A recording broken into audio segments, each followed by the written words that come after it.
Hello and welcome to the Monty Hall problem with me, Ron Clark. Imagine you are on a game show. The game show host shows you 3 doors. Behind one of the doors is the star prize, a car. Behind the other 2 doors are booby prizes, 2 goats. You have no way of knowing which door conceals which item, and whichever door you pick, you'll receive the prize behind it. You are asked to pick a door. But before it is opened, the game show host opens one of the other 2 doors. Now the host knows where the car is, and he always opens a door to reveal a goat.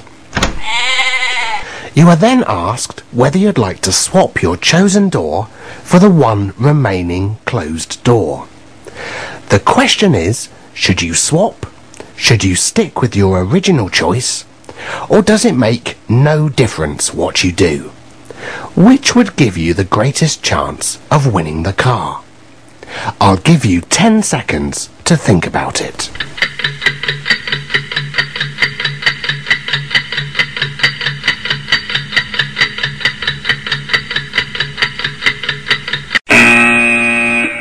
So, what do you think? Now, most people will say that it makes no difference whether you swap or not. Behind one closed door is a goat, and behind the other closed door is the car. Therefore, the chances of choosing the car are 50-50, so it makes no difference whether you swap or not. Now, this sounds perfectly sensible. However, it's not correct.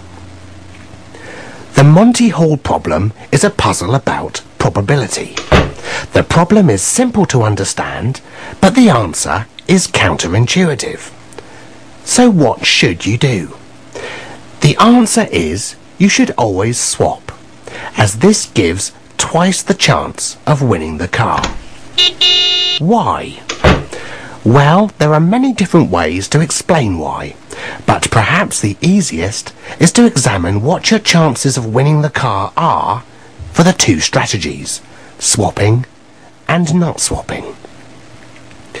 Let's start by looking at what happens if you choose not to swap.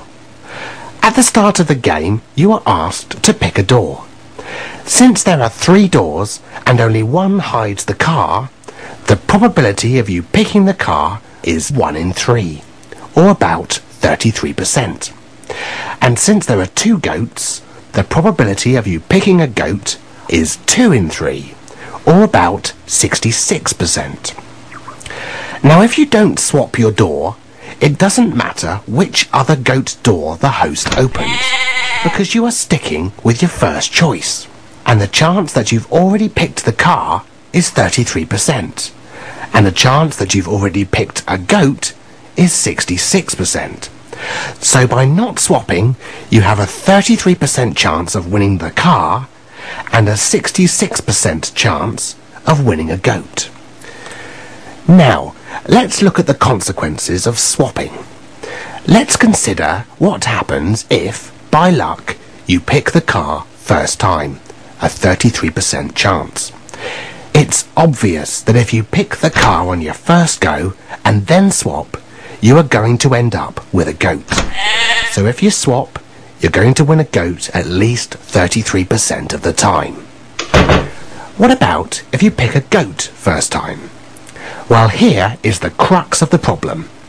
This time, there is only one goat the host can reveal. The host opens the only other goat door, and then you swap to the remaining closed door, the car.